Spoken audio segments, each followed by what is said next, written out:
જય મુરલીધર।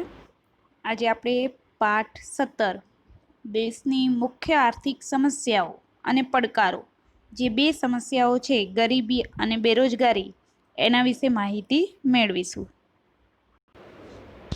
શરૂઆત કરીએ તો પહેલા તો ભારતીય અર્થતંત્રમાં કેટલીક પ્રકારે જટિલ આર્થિક અને સામાજિક સમસ્યાઓ, જેમાં મુખ્યત્વે વસ્તી વધારો, ભાવ વધારો, કાળું નાણું, ગરીબી, બેકારી, ભૂખમરો, ભ્રષ્ટાચાર, આતંકવાદ વગેરેનો સમાવેશ થાય છે। આ મુખ્ય એવી સમસ્યાઓ છે જે દેશના આખા અર્થતંત્રને લાગુ પડે છે। જેમાંથી મુખ્ય સમસ્યાઓમાં ગરીબી, બેરોજગારી, ભાવ વધારો અને વસ્તી વધારોનો સમાવેશ થાય છે। પણ આ બધામાંથી આપણે મુખ્ય સમસ્યા અને પડકારોને જોવા છે તો એ છે ગરીબી અને બેરોજગારી। શરૂઆત કરીએ ગરીબી। આમ તો ગરીબ અને ગરીબી બંને શબ્દો અલગ છે, પણ બંનેના અર્થ એક જ અર્થમાં છે કે ગરીબ એક વ્યક્તિ છે અને ગરીબી એવો આખો સમૂહ છે। અહીંયા વાત કરીએ સમાજનો મોટો વર્ગ જે પોતાની મૂળભૂત જરૂરિયાતો અને પાયાની જરૂરિયાતો જેવી કે અન્ન, વસ્ત્ર, રહેઠાણ, શિક્ષણ અને આરોગ્યની સેવાઓ જે ઓછી માત્રામાં પણ એટલે કે ન્યૂનતમ માત્રામાં પણ ભોગવવાથી વંચિત હોય, ભોગવી શકતા ના હોય અને એવી રીતે એનું પોતાનું જીવન ગુજારતા હોય, ત્યારે આવી સમાજની જે પરિસ્થિતિ છે એને આપણે ગરીબી તરીકે ઓળખવામાં આવે છે। અને આવી સ્થિતિમાં જે સમાજમાં રહેતી વ્યક્તિને ગરીબ ગણવામાં આવે છે। એટલે ટૂંકમાં ગરીબ એક વ્યક્તિ છે અને ગરીબી એ આખો સમાજનો સમૂહ છે। હવે કયા વ્યક્તિને આપણે ગરીબી રેખાથી નીચે જીવતા લોકો કહી શકીએ? BPL, બિલો પોવર્ટી લાઇન, એટલે કે ગરીબી એ મુખ્યત્વે ગુણાત્મક ખ્યાલ છે જે પોતાના વ્યક્તિગત જીવનના લઘુત્તમ સ્તર તરીકે જોવામાં આવે છે। હવે અમુક એના એવા લક્ષણો છે કે જેના ઉપરથી આપણે એમ કહી શકીએ કે આ વ્યક્તિ અથવા તો આ સમૂહ ગરીબી રેખાથી નીચે જીવે છે। જે વ્યક્તિને 2 ટંકનું પૂરતું ભોજન પણ નથી મળતું એવા લોકોનો સમાવેશ આમાં થાય છે। જેમને રહેવા માટે પણ મોકળાશવાળી જગ્યા પ્રાપ્ત ન થતી હોય, ના છૂટકે ગંદા વસવાટ અને સ્લમ્સ વિસ્તારોમાં વસવાટ કરવો પડતો હોય, ગંદા વિસવાટોમાં રહેવું પડતું હોય, આવક નિર્ધારિત હોય અને જે મુખ્ય આવક હોવી જોઈએ અપેક્ષિત બધાની સરખી એવી આવક કરતાં પણ ઓછી આવક હોય, સરેરાશ જે આયુષ્ય છે રાષ્ટ્રીય આયુષ્ય સરેરાશ આયુષ્ય દરથી પણ ઓછું હોય, મોટા ભાગે લોકો નિરક્ષર હોય એટલે કે સાક્ષર ન હોય, ભણેલ ગણેલ નથી, જેઓનું સતત પોષણક્ષમ આહારના અભાવે નાના મોટા રોગોથી પીડાતા હોય, બાળકોને કુટુંબની આવકમાં વધારો કરવાની ફરજે ભણવાથી દૂર રાખવામાં આવે અને એ ભણવાની ઉંમરે એમને મજૂરી અથવા તો કામ ધંધે જવું પડે અથવા તો મજબૂર થવું પડે, જેઓમાં બાળકોનું કુપોષણના લીધે બાળ મૃત્યુદરનું પ્રમાણ ઊંચું રહેતું હોય, આવા લોકોનું મુખ્યત્વે ગરીબી રેખાથી નીચે જીવતા લોકો તરીકે સમાવેશ થાય છે। આવા લક્ષણો એમાં જોવા મળે છે। પણ આ સ્તરને ઊંચું લઈ જવા માટે સરકારે કેટલાક પ્રયત્નો કર્યા છે કે જેમાં ગ્રામીણ અને શહેરી બંને વિસ્તારમાં જે ગરીબી રેખાથી નીચે જીવતા લોકો છે એમની આવક ઘણી ઓછી છે એવા કુટુંબોને મુખ્યત્વે ગરીબી રેખા નીચે જીવતા કુટુંબો એટલે કે BPL તરીકે ઓળખવામાં આવે છે। સરકારે એવા કુટુંબોને ઓળખી કાઢી એમને અલગ અલગ રાશન કાર્ડ આપી જાહેર વિતરણ વ્યવસ્થા શરૂ કરી કે જેના દ્વારા સંપૂર્ણ ખર્ચો ઈ સરકાર આપે છે। આ દુકાનોને વ્યાજબી ભાવની દુકાનો પણ કહે છે, જેની મૂળ કિંમત કરતાં ઓછી કિંમતે જે ગરીબ લોકોને પરવડે એવી કિંમતે એને રાશન આપવામાં આવે છે। આવા કુટુંબોને પ્રતિમાસ દરેક મહિને આવશ્યક ચીજ વસ્તુઓ જેવી કે અનાજ, ખાંડ, તેલ, મીઠું અને કેરોસીન વગેરે પૂરું પાડવામાં આવે છે, જેના દ્વારા એવા લોકોનું જીવન ધોરણ ઊંચું લાવવાના પ્રયાસો થયા છે। મુખ્યત્વે ગરીબી રેખાનો ખ્યાલ એ સૌ પ્રથમ WHO વર્લ્ડ હેલ્થ ઓર્ગેનાઇઝેશનના નિયામક બ્યાર્ડ ઓરોએ રજૂ કર્યું, જેમની ગણતરીના માપનમાં માત્ર અનાજ, વસ્ત્ર, રહેઠાણ, શિક્ષણ, આરોગ્ય અને પીવાનું ચોખ્ખું પાણી તેમજ વીજળી, સેનિટેશનની સુવિધા, વાહન પરિવહન, એની પાછળ થતા ખર્ચાઓ અને આવકને ધ્યાનમાં રાખી અને મુખ્ય નિશ્ચિત સપાટીને આધારે ગરીબી રેખા તરીકે ઓળખવામાં આવે છે। એટલે કે ટૂંકમાં જે WHOના નિયામક છે તેમણે આ બધી જ સુવિધાઓને ધ્યાનમાં રાખી અને આ સુવિધાઓ પાછળ જો એમની આવક અને ખર્ચ ન થતો હોય ત્યારે એ લોકોને ગરીબી રેખા નીચે તરીકે ઓળખવામાં આવે છે। આ વાત થઈ ગરીબી રેખાથી નીચે જીવતા લોકોના કેટલાક લક્ષણોની।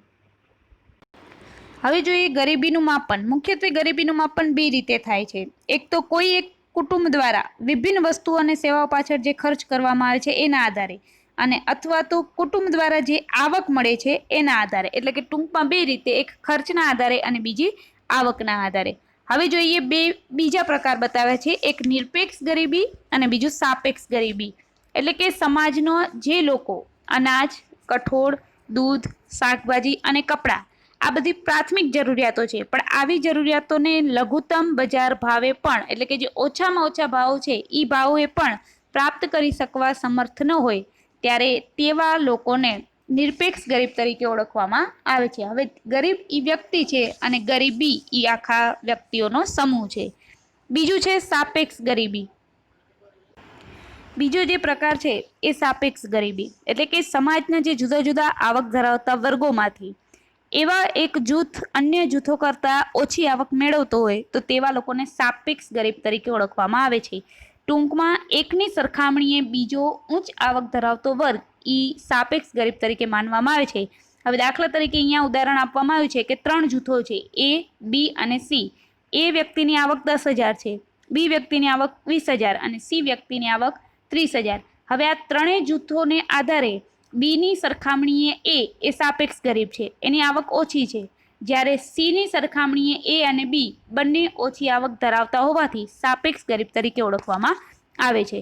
તો આપણે વાત કરી નિરપેક્ષ ગરીબી અને સાપેક્ષ ગરીબી. જે પોતાની લઘુત્તમ જરૂરિયાતો પણ સંતોષી ન શકે એ નિરપેક્ષ ગરીબ, અને એકની સરખામણીએ બીજો વ્યક્તિ જે ઉચ્ચ આવક ધરાવતો વર્ગ છે એ નીચ આવક ધરાવતા વર્ગની સામે સાપેક્ષ ગરીબ ગણવામાં આવે છે. હવે જોઈએ ભારતમાં ગરીબીનું પ્રમાણ. તો આયોજન પંચે 2011 અને 12માં ગરીબી રેખા નક્કી કરવા માટે ગ્રામીણ ક્ષેત્રે માથાદીઠ માસિક વપરાશી ખર્ચ, માથાદીઠ એટલે એક વ્યક્તિનું, માસિક એટલે મહિનાનો જે ખર્ચો છે એ બતાવ્યો છે 816 રૂપિયા, જ્યારે કુટુંબ દીઠ ખર્ચ બતાવ્યો છે 4,080 રૂપિયા. જ્યારે શહેરી માથાદીઠ માસિક વપરાશી ખર્ચ એક વ્યક્તિ લેખે 1,000 રૂપિયા અને કુટુંબ દીઠ બતાવ્યું છે 5,000 રૂપિયા નક્કી કરવામાં આવ્યું છે. એના સિવાય નવા માપદંડને આધારે 2011 અને 12માં ગરીબોની સંખ્યા ઘટી અને 27 કરોડ ઓછામાં ઓછી મળી છે, જેના આધારે ગરીબીનું પ્રમાણ કુલ વસ્તીમાંથી ઘટી અને 21% થયું છે. માત્ર આંકડાકીય માહિતીને ધ્યાનમાં રાખશું. 2009 અને 10માં ગરીબીનું પ્રમાણ કુલ વસ્તીના 29% હતું. એટલે એક અંદાજ મુજબ એવું કહી શકાય કે 35.47 કરોડ લોકો એ ગરીબી રેખા નીચે જીવી રહ્યા હતા. વિશ્વ બેંકે આંતરરાષ્ટ્રીય ધોરણે સરખામણી કરી ત્યારે જાણવા મળ્યું કે 2012માં 2008ના ભાવોને ધ્યાનમાં રાખી દૈનિક આવક જે ડોલરમાં ગણવામાં આવે છે યુએસના, એ $1.90 નક્કી કરવામાં આવી, જે ગરીબી રેખાનું ધોરણ છે. એના સિવાય વિશ્વ બેંકના એક અહેવાલ મુજબ 2010માં પણ ભારતની વસ્તીના અંદાજે 121 કરોડમાંથી 32% લોકો એવા છે જે ગરીબી રેખાથી નીચે જીવતા લોકો છે, અને જેની સંખ્યા અંદાજે 45.6 કરોડ જેટલી થાય છે. યુએનડીપીના પણ રિપોર્ટ મુજબ 2015 મુજબ ભારતમાં 2011 અને 12ના વસ્તીનું ગરીબીનું પ્રમાણ કુલ વસ્તીના 21% હતું, જે પૈકી ગ્રામીણ ક્ષેત્રે 25% અને શહેરી ક્ષેત્રમાં 13%. એ સિવાય કુલ ગરીબો 26.93%માંથી ગ્રામીણ ક્ષેત્રે 21% અને શહેરી ક્ષેત્રે માત્ર 5.28% કરોડ લોકો ગરીબી રેખા નીચે જીવતા હતા. ભારતમાં સૌથી વધુ ગરીબીનું પ્રમાણ ધરાવતું રાજ્ય એ છત્તીસગઢ છે, જ્યાં 36.93% લોકો ગરીબ છે, જ્યારે ઓછી ગરીબી ધરાવતું રાજ્ય ગોવા, જ્યાં માત્ર 5.09% છે. ગુજરાતમાં પણ ગરીબીનું પ્રમાણ 16.63% જોવા મળ્યું. ભારતમાં સરેરાશ 30%થી વધારે ગરીબીનું પ્રમાણ ધરાવતા રાજ્યોમાં છત્તીસગઢ, આસામ, ઉત્તર પ્રદેશ, મણિપુર, બિહાર અને અરુણાચલ પ્રદેશ તેમજ ઝારખંડ અને ઓડિશા વગેરેનો સમાવેશ થાય છે. હવે આ બધી વસ્તુ એ ભારતમાં જે પ્રાપ્ત થતા કુદરતી સંસાધનો છે એના આધારે સુયોગ્ય લાભ ઉઠાવવાની ક્ષમતાનો અભાવ, કેવી રીતે એનો ઉપયોગ કરવો, શિક્ષણ, તાલીમ અને કૌશલ્યનો અભાવ, ખામીયુક્ત આયોજનને લીધે વ્યક્તિના કલ્યાણ અને સુખાકારીના અર્થને જોતા એટલો ઉપયોગ ન કરી શકવાને કારણે ગરીબીનું પ્રમાણ ઘટ્યું નથી. એના ઉપરથી એવું કહી શકાય કે ધનિક ભારતમાં ગરીબો વસે છે. ટૂંકમાં ભારત પાસે બધી જ સુવિધાઓ, સાધનો હોવા છતાં એનો સુખપૂર્વક ઉપયોગ કરી શકતા નથી, એટલે એવું કહેવામાં આવે છે કે ધનિક ભારતમાં ગરીબી વસે છે. મુખ્યત્વે બે ગરીબો બતાવે છે, એક ગ્રામીણ ક્ષેત્રના ગરીબો અને બીજા શહેરી ક્ષેત્રના. ગ્રામીણ ક્ષેત્રમાં મોટાભાગે જમીન વિહોણા ખેતમજૂરો, ગૃહ ઉદ્યોગો કે કુટીર ઉદ્યોગોના કારીગરો. એ સિવાય એ સિવાય સીમાંત ખેડૂતો, ભિખારીઓ, વેઠિયા મજૂરો, જંગલ કે પહાડી વિસ્તારમાં રહેતા લોકો, જનજાતિઓ અને કામચલાઉ કારીગરો જેઓને ગરીબી રેખાથી નીચે જીવન જીવી રહ્યા છે એવા લોકોનો ગ્રામીણ ક્ષેત્રના ગરીબોમાં સમાવેશ થાય છે. બીજા છે શહેરી ગરીબો કે જેઓ કામચલાઉ મજૂર છે, બેરોજગાર, દૈનિક શ્રમિક છે, ઘરના નોકર છે, રિક્ષા ચાલક, ચા નાસ્તાની લારી ગલ્લા, હોટલ અને ઢાબાવાળા, ઓટો ગેરેજમાં કામ કરતા શ્રમિકો વગેરેનો સમાવેશ પોતાની જે ન્યૂનતમ જરૂરિયાતો છે એને પણ સંતોષી શકતા નથી ત્યારે એનો સમાવેશ શહેરી ક્ષેત્રના ગરીબોમાં કરવામાં આવે છે. ટૂંકમાં આપણે ભારતમાં ગરીબીનું પ્રમાણ કયા રાજ્યમાં કેટલું છે એના આધારે મુખ્ય બે પ્રકારો બતાવ્યા, એક ગ્રામીણ ગરીબો અને બીજા શહેરી ગરીબો. હવે જોઈએ ગરીબી ઉદ્ભવવાના કારણો. કયા કયા કારણોસર ગરીબીમાં વધારો થાય છે? તો સૌથી પહેલા તો ગરીબીના મૂળિયા શહેરો કરતા ગ્રામ્ય વિસ્તારમાં વધારે છે, એટલે કે શરૂઆત ગામડાઓથી થાય છે. તો કયા કયા કારણોસર થાય છે? પહેલા તો કૃષિ ક્ષેત્ર. ગ્રામીણ વસ્તી મોટાભાગે કૃષિ ક્ષેત્ર સાથે જોડાયેલી છે, તો એનો વિકાસ અને અપૂરતી સિંચાઈ ન હોવાને કારણે એમાંથી આવકમાં ઘટાડો થાય છે. ખેતી સિવાય બીજો કોઈ જ રોજગારીનો વિકલ્પ રહેતો નથી, અભાવ છે. ગ્રામીણ ક્ષેત્રે અન્ય રોજગારીનું જરૂરી જ્ઞાન, કૌશલ્ય, તાલીમ વગેરેના અભાવને કારણે પણ ગ્રામીણ સમાજ ગરીબીના નેજા હેઠળ રહે છે. ગ્રામીણ ક્ષેત્રમાં અન્ય જ્ઞાતિ પ્રથા, રૂઢિઓ, પરંપરાઓ, રીતિ રિવાજોને કારણે પણ દેવાઓમાં ડૂબે છે અને બિન ઉત્પાદકીય ખર્ચોમાં વધારો થાય છે. નિરક્ષરતાનું પ્રમાણ વધારે હોવાથી શોષણ અને અન્યાયનો ભોગ બને છે. સાક્ષર નથી એટલા માટે થઈ અને એ લોકો શોષણનો ભોગ બને છે.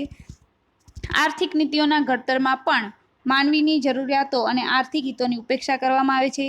રોકડિયા પાકોને પ્રોત્સાહન મળ્યું એટલે કે ખાદ્ય પાકોનું ઉત્પાદન ઘટતું ગયું, અનાજ અને કઠોળની અછત સર્જાઈ, ભાવો વધ્યા અને 2 ભોજન પણ પૂરતું પ્રાપ્ત ન થવાથી ગરીબીનું પ્રમાણ વધતું જાય છે. આર્થિક સુધારાઓની સાથે ગ્રામીણ અર્થવ્યવસ્થા ભાંગી પડી, કુટીર અને લઘુ ઉદ્યોગો ખલાસ થયા, સ્થળાંતર વધ્યું, ગામડું છોડી અને લોકો શહેર તરફ આગળ વધ્યા, તેથી ખેતીની આવક પણ ઘટતી ગઈ.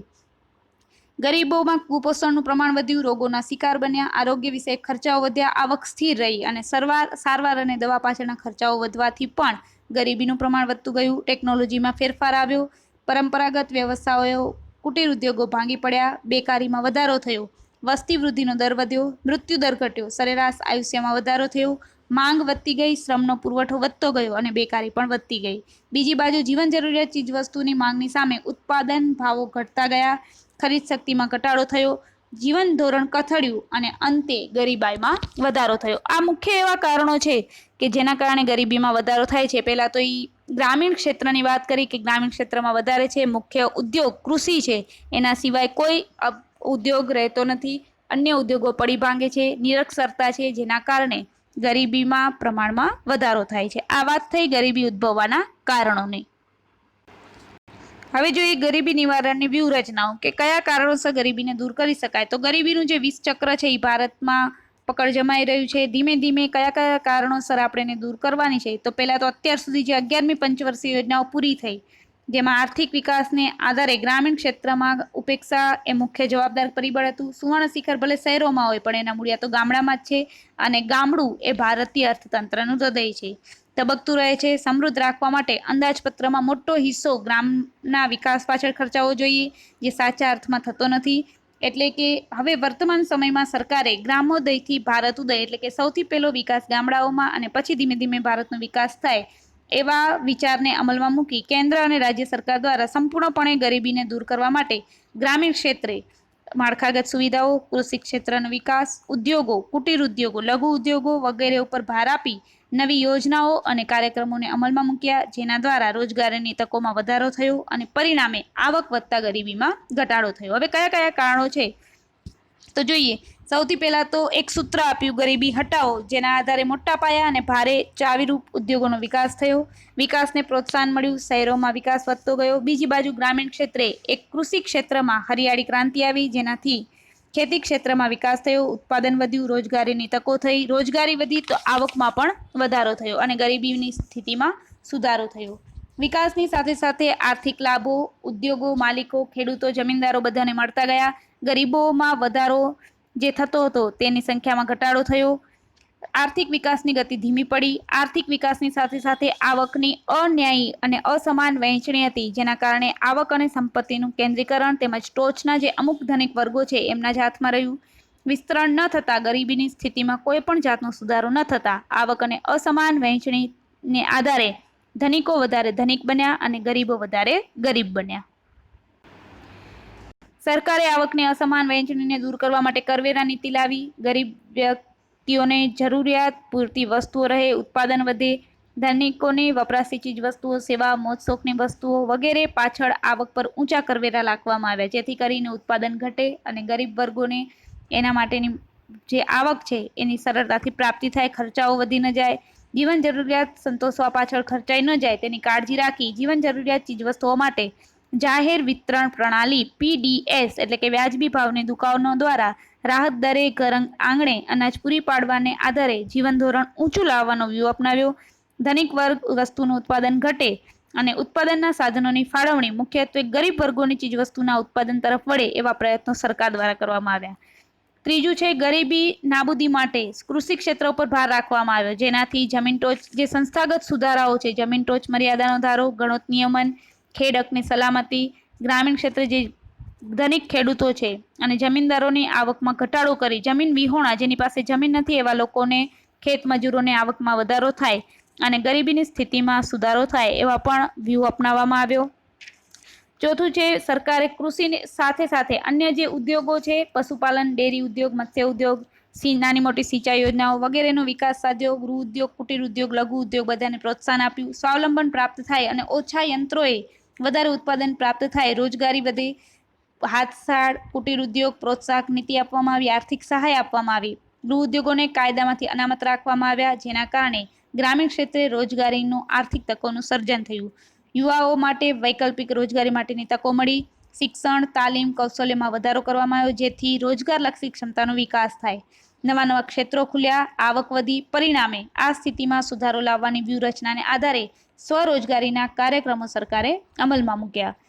ગ્રામીણ ક્ષેત્રે અન્ય જે શિક્ષણ, સ્વાસ્થ્ય, વસવાટ, રોજગારી, કુટુંબ નિયોજન, સંદેશા વ્યવહાર વગેરે સુવિધાઓ, સિંચાઈ, સડક, પાક સંરક્ષણ વગેરેમાં સુધારો કર્યો. વિવિધ જાતો વિકસાવી, બિયારણ આપ્યું, ખાતરો, ટ્રેક્ટર વગેરેની સસ્તી લોન દ્વારા ગ્રામોદ્ધારના અનેક મહત્વાકાંક્ષી પગલાઓ ભર્યા. ઘર આંગણે યુવાનો રોજગારીના ક્ષેત્રો ખોલી શહેરી તરફનું જે સ્થળાંતર છે એ ઘટે એના માટે શહેરી વસ્તી પરનું ભારણ ઘટતું ગયું. ગ્રામીણ અને નગરોમાં પણ શાળાઓ, માધ્યમિક, ઉચ્ચતર માધ્યમિક શાળાઓ નજીકના શહેરોમાં જ આંતર કોલેજો શરૂ કરી અને ટેકનિકલ વ્યવસાયની અભ્યાસક્રમો તેમજ તાલીમ કેન્દ્રોની સુવિધાઓ પણ ઊભી કરી, જેથી કરી અને યુવક અને યુવતીઓમાં ઉચ્ચ શિક્ષણ પૂરું પડે. આર્થિક સહાય રૂપે સ્કોલરશીપ આપવામાં આવી, ફી માફીની સુવિધાઓ કરી, આશ્રમ શાળાઓ જ્યાં વિદ્યાર્થીઓ રહી અને વિદ્યાભ્યાસ મેળવી શકે એવા પગલાઓ સરકાર દ્વારા કરવામાં આવ્યા. મહિલા સશક્તિકરણના પ્રયાસે મહિલાઓને પણ આર્થિક રીતે પગભર કરવા માટે સ્વરોજગારી ઊભી કરવાના નક્કર પ્રયાસો હાથ ધરવામાં આવ્યા. સરકારી ગરીબીના રાક્ષસને નાથવા માટે ક્રમબદ્ધ પગલાઓ નક્કી કર્યા.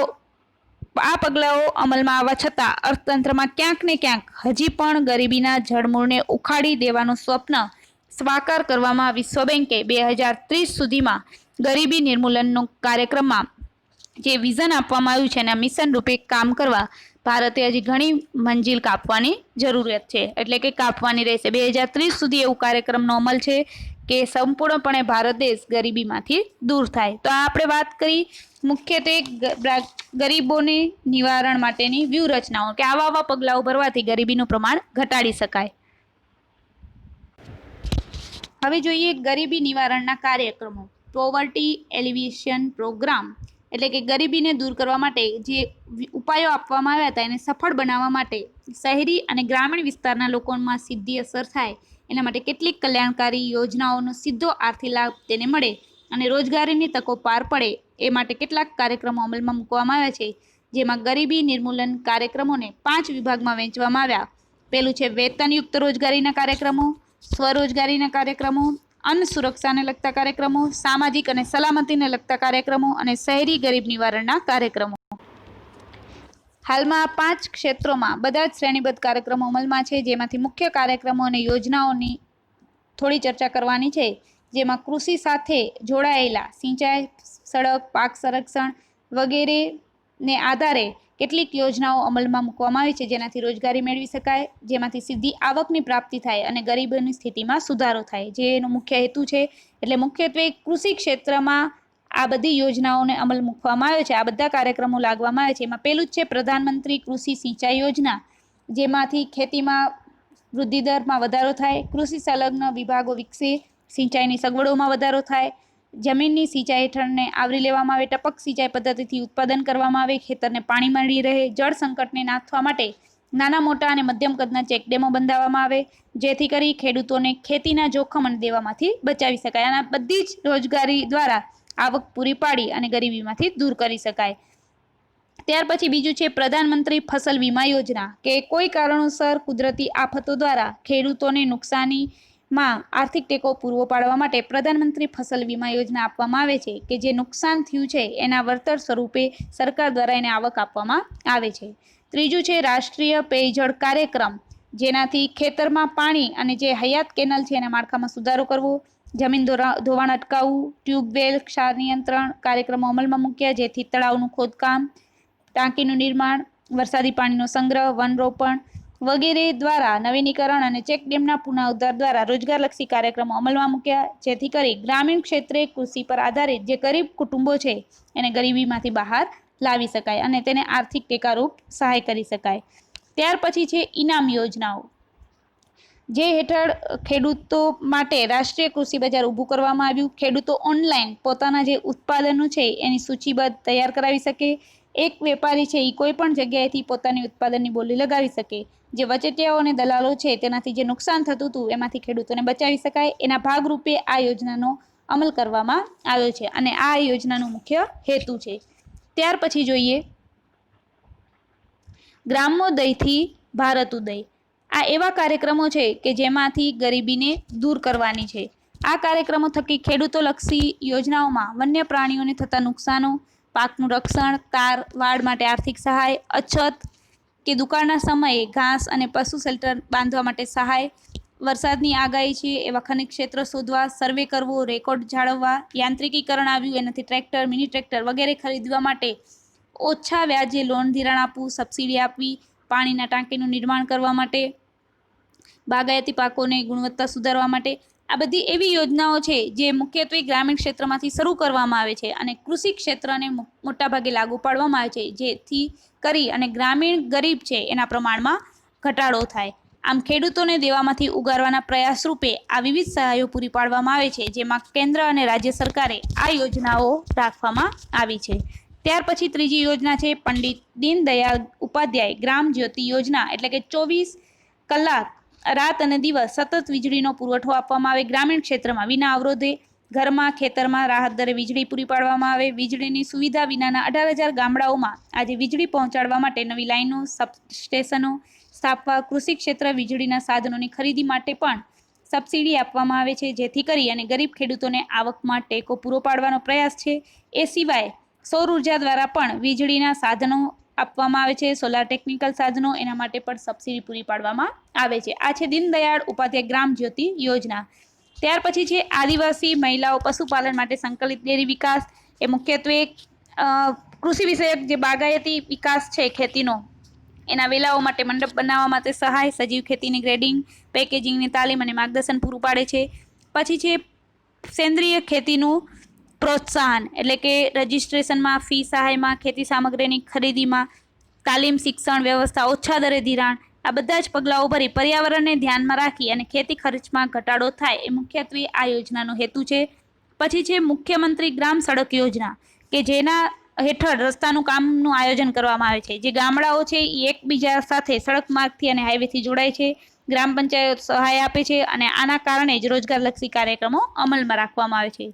સાતમું છે મા અન્નપૂર્ણા યોજના, જેના હેઠળ અંત્યોદય કુટુંબોને ગુજરાત સરકારે ગરીબી રેખાથી જે નીચે જીવતા લોકો છે શહેર અને ગ્રામીણ વિસ્તારના, એવા લોકોને કુટુંબ દીઠ પ્રતિમાસ 35 કિલોગ્રામ અનાજ મફત વિતરણ કરવામાં આવ્યું છે. ગરીબ એવા મધ્યમ વર્ગના પરિવારોને સસ્તા દરે પ્રતિમાસ દરેક મહિને વ્યક્તિ દીઠ 5 કિલોગ્રામ અનાજ, જેમાં 2 કિલો ઘઉં પ્રતિ કિલો, ચોખા 3 રૂપિયા પ્રતિ કિલો ભાવે વ્યાજબી દુકાનોથી માપવામાં આવે છે. રાજ્યની 3.62 કરોડની જનતાને આ યોજનાનો લાભ લેવા માટે આવરી લેવામાં આવ્યા છે. જે અન્ન સુરક્ષાને બક્ષી મોટા ભાગે અનાજ પાછળ ખર્ચવામાં આવે છે. જે બચત થકી વપરાશી વસ્તુઓની ખરીદીને ગરીબ વ્યક્તિના મુખ પર સ્મિત લાવી અને જીવન સ્તરમાં સુધારો લાવવાનો હેતુ આ યોજનાઓનો રહેલો છે. ત્યાર પછી છે સાંસદ ગ્રામ આદર્શ ગ્રામ યોજના, એટલે કે દરેક સાંસદ છે એ મત વિસ્તારમાં દત્તક લીધેલા ગામોમાં શિક્ષણ, આરોગ્ય, રોજગારીની સુવિધાઓ બધું જ આપી અને આદર્શ ગ્રામની રચના કરી અને સ્થળાંતરને થતું અટકાવે છે. બધી જ સુવિધાઓ ગામડાઓમાં પ્રાપ્ત થાય એવો મુખ્ય હેતુ આ યોજનાનો રહેલો છે. ત્યાર પછી છે મહાત્મા ગાંધી ગ્રામીણ રોજગાર બાંહેધરી યોજના, એટલે કે મનરેગા, જે મુખ્યત્વે ગ્રામીણ ક્ષેત્રમાં આપણા ગામમાં આપણું કામ, સાથે મળે છે વ્યાજબી દામ, આવા સૂત્રની સાથે જ લોકપ્રિય યોજના છે, જે ગ્રામ વિસ્તારમાં રહેતા કુટુંબોને કે જેઓ પુખ્ત વયના છે, 18 વર્ષથી ઉપરના છે, એઓ શારીરિક શ્રમ કરી શકે અને બિનકુશળ કામ કરવા ઈચ્છુક હોય એવા લોકોને રોજગારી આપવા માટે તેમજ જીવન નિર્વાહની તકોમાં વધારો થાય એના માટે નાણાકીય વર્ષના 100 દિવસમાં, એટલે કે રોજના 7 કલાક પ્રમાણે વેતનયુક્ત રોજગારી આપવાનો ઉદ્દેશ છે. મુખ્ય સરકારે જે વેતન દરે દૈનિક વેતન ચૂકવાય છે, જો કામ માંગ્યા પછી સરકાર કામ પૂરું પાડવામાં નિષ્ફળ જાય તો નિયમ અનુસાર એને બેકારી ભથ્થું પણ ચૂકવવામાં આવે છે. આમાં વ્યક્તિગત કુવાઓ બનાવવા, જમીનને સ્થળ બનાવી, બાગાયતી કાર્યક્રમો કરવા, ઇન્દિરા આવાસ યોજના, મજૂરી કાર્યો, જૈવિક ખાતર બનાવવું, મરઘા બરકી માટેના શેડ, કેનાલની સફાઈ, જળ સંગ્રહના કાર્યો, આ બધાનો સમાવેશ, આવા કાર્યક્રમોનો સમાવેશ કરવામાં આવે છે. આનો મુખ્ય હેતુ છે કે ગરીબી રેખાથી ઉપર આવી અને જીવન સ્તરમાં સુધારો કરવો. ત્યાર પછી છે મિશન મંગલમ દ્વારા રાજ્ય સરકાર દ્વારા ગરીબી રેખાથી નીચે જીવતા પરિવારોની મહિલાઓને સખી મંડળો દ્વારા સ્વ-સહાય જૂથમાં પણ કૌશલ્યવર્ધક તાલીમ આપવી, પાપડ, અથાણા જેવા ગૃહ ઉદ્યોગો છે એનો વિકાસ કરવો અને જેથી તેમને આજીવિકા પાર પાડવા માટે રોજગારી મળે અને ગરીબી રેખાથી ઉપર આવી જાય. ત્યાર પછી છે દંતોપંત ઠેગડી કારીગર વ્યાજ સહાય યોજના, જે હસ્તકલા અને હાથસાળ કુટીર યોજના અંતર્ગત કાચા માલની ખરીદી માટે ઓછા વ્યાજની બેંકે લોન આપવાની સુવિધાઓ પૂરી પાડે છે. ત્યાર પછી જ્યોતિ ગ્રામોદ્યોગ વિકાસ યોજના, જે આવક અને ઉદ્યોગ માટે બેરોજગાર ગ્રામ્ય વિસ્તારના ઉદ્યોગો સ્થાપવા માટે પ્લાન્ટ, યંત્ર, વીજળી અને જમીન વગેરે માટે આર્થિક સહાય આપે છે, સબસિડી આપે છે અને સ્વરોજગારીની તકો ઊભી કરે છે. સ્ટાર્ટઅપ ઇન્ડિયા, જે નવા આઈડિયા સાથે બેરોજગાર યુવાનો ઉદ્યોગ સાહસિકોને તાલીમ, મફત વીજળી, જમીન અને આર્થિક સહાય પણ પૂરી પાડવામાં આવે છે. આ એવી યોજનાઓ છે કે જેના થકી ગ્રામ્ય વિકાસના જે ગરીબો છે એ પોતાનું જીવન ધોરણ સુધારી શકે અને ગરીબીના પ્રમાણમાં ઘટાડો કરી શકાય.